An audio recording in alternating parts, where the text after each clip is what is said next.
Mantan Komisaris Utama PT Pertamina, Basuki Cahayapurnama alias Ahok, siap membongkar kasus korupsi di Pertamina, yang saat ini masih diselidiki Kejaksaan Agung. Ahok sendiri menjabat sebagai Komisaris Utama pada 2019 hingga 2024. Sedangkan kasus korupsi oplosan bahan bakar minyak di Pertamina tersebut terjadi pada 2018 hingga 2023. Sebelumnya, Kejagung membuka peluang akan memanggil Ahok untuk dimintai keterangan mengenai kasus itu. Mengenai hal ini, Ahok justru mengaku senang jika memang benar akan dipanggil Kejagung. Ahok bahkan mengaku, dia memiliki bukti rekaman dan notulen setiap rapat saat menjabat di Pertamina. Saat dipanggil nanti, Ahok pun berencana akan memutar rekaman suara rapat tersebut di persidangan. Ahok mengatakan bahwa dia tidak bisa membongkar rekaman yang ia punya itu karena termasuk rahasia perusahaan. Ahok kemudian singgung lemahnya pengawasan di Pertamina, sehingga melenggangkan permainan kotor di dalam pengelolaan minyak. Ahok tak habis pikir dengan pengawasan yang ada di Pertamina. Dia mengatakan, pembelian minyak seharusnya diuji sejak awal, bukan baru dites setelah sampai di Tanjung Priok. Ahok juga menekankan bahwa Pertamina memiliki struktur organisasi yang melibatkan banyak pihak dalam pengambilan keputusan, termasuk anak perusahaan Patraniaga yang juga memiliki Dewan Komisaris dan Komisaris Utama. Dirinya menjelaskan bahwa keputusan besar terkait perubahan jajaran direksi Pertamina atau anak perusahaannya seperti Patraniaga berada di tangan Menteri BUMN, bukan hanya dirinya sebagai Komisaris Utama. Saya kira itu sangat bagus ya, kalau minta keterangan kan itu hak aparat, hak jaksa. Tapi yang perlu diketahui Pertamina ini ada jenjangnya nih. Ini anak perusahaan Pertamina Patraniaga itu punya Dewan Komisaris juga, ada komutnya juga. Dan di atas itu, yang bisa memutuskan penggantian itu juga ada dirut. Dirut dari direksi dari Pertamina Persero. Holdingnya? Holdingnya lagi nih. Dan putusan mengganti dirut direksi holding atau subholding, itu juga ada di tangan Menteri BUMN. Jadi kalau mau tanya saya keterangan apa yang saya ketahui, ya saya dengan senang hati akan memberikan keterangan. Kalau dengan media kan saya nggak bisa buka rahasia perusahaan. Nah kami ini hampir tiap hari rapat untuk ngawasin, melakukan pengawasan sampai ke bawah nih, yang jenjang bawah nih. Itu kalau mau dibuat laporan notulen, kalau boleh dikeluarin gitu ya. Saya kira kalau aparat saya kenapa senang. Kalau jaksa yang sampai manggil saya ya, saya bisa memberikan semua notulen dan rekaman selama saya jadi komut, apa yang saya sampaikan, apa yang saya minta diubah, yang tidak dilakukan oleh direksi, termasuk anak perusahaan, boleh. Kalau di media saya nggak boleh. Nanti saya bilang buka rahasia perusahaan kan. Justru saya senang banget kalau Kejaksaan Agung. Tapi sebetulnya kalau manggil saya langsung, orang juga akan ketawain jaksa juga. Kok komut yang dibawa di rut Pertamina belum dipanggil gitu loh. Kalau saya curiga ya, saya curiga ini ada permainan. Bekas satu dirut Patraniaga dipecat. Karena? Saya tidak tahu, tapi diduga. Karena dia tidak mau menandatangani pengadaan editif itu. Jadi pengadaan editif ini melibatkan oknum di BPK malahan. Menurut isu. Oknum BPK ini jadi backing supaya Pertamina ini membeli editif ini dengan transport dengan tender yang tidak sah. Lalu saya dengar isu itu, saya panggil datang. Ini semua ada rapat dalam acara, berita acara. Saya tanya, ini nggak bisa. Terus ditakut-takutin. Kalau nggak menandatangan, di SPBU nggak ada barang nih. Ditakut-takutin kelangkaan?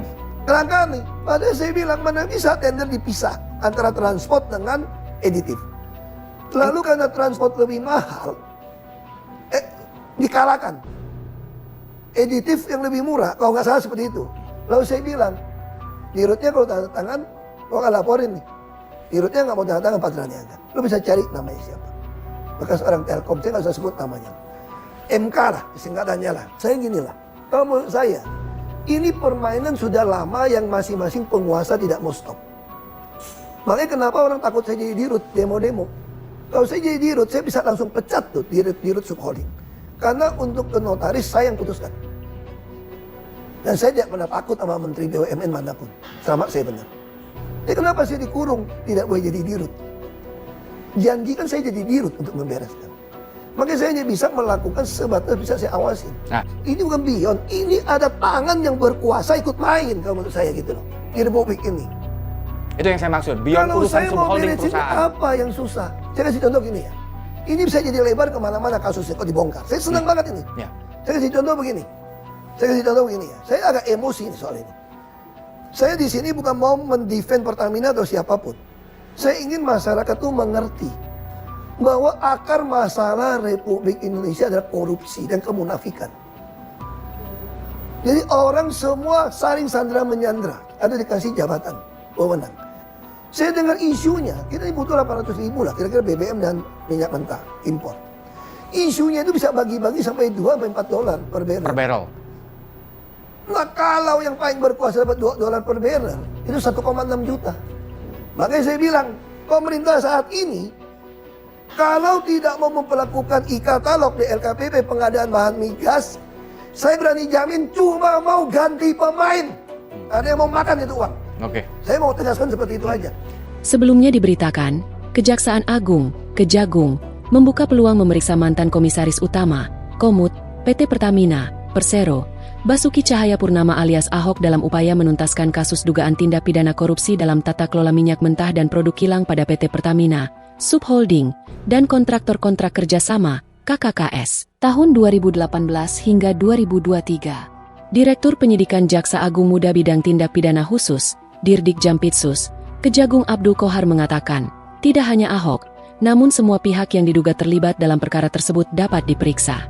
Siapapun yang terlibat dalam perkara ini, baik berdasarkan keterangan saksi, maupun berdasarkan dokumen atau alat bukti yang lain pasti akan kita panggil untuk dimintai keterangan, siapapun.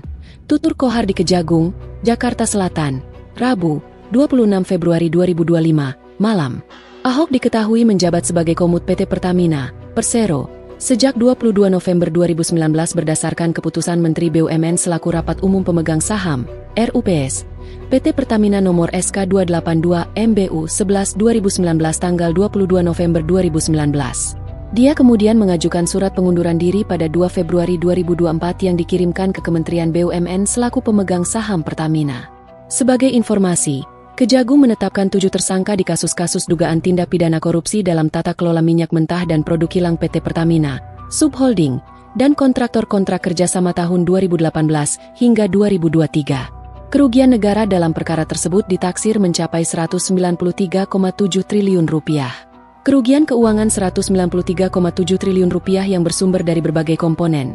Tutur Direktur Penyidikan Jampitsus Kejagung Abdul Qohar di Kejagung, Jakarta Selatan, Senin, 24 Februari 2025. Qohar merinci komponen kerugian negara tersebut, yakni berasal dari kerugian ekspor dalam negeri, kerugian impor melalui broker, serta kerugian dikarenakan subsidi. Saat ini, Badan Pemeriksa Keuangan, BPK, masih melakukan penghitungan hingga menuju angka pasti.